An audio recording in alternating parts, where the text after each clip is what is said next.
Hola, hola. ¿Quién abre el cole todas las mañanas y nos da los buenos días? ¡Ah! Hola a todos, soy la señor Chris, entrad. Bienvenidos a este curso 2021-2022 en Jimenetes 2. Los esperamos aquí a todos los niños y familias este lunes. ¡Hasta luego! ¿Y quién está aquí? Vamos a ver. Hola chicos, soy la señora Ana. ¿Sabéis lo que estoy preparando? Estoy preparando, venid.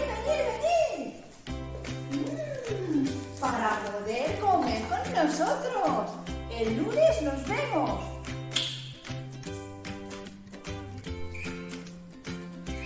¿Qué sorpresa nos encontramos en el aula de las estrellas?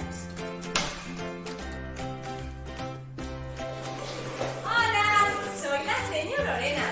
Nos vemos el lunes, cargados de energía, con mucha ilusión y preparados porque vamos a contar muchos cuentos.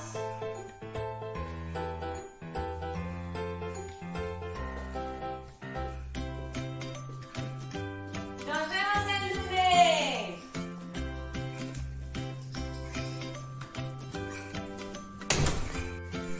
¿Y en el aula de los soles? ¿Con quién nos encontraremos? ¡Cucú! ¿Quién soy? ¡Hola! Soy la señora María y estoy encantadísima de conoceros. Un besito muy grande, nos vemos el lunes.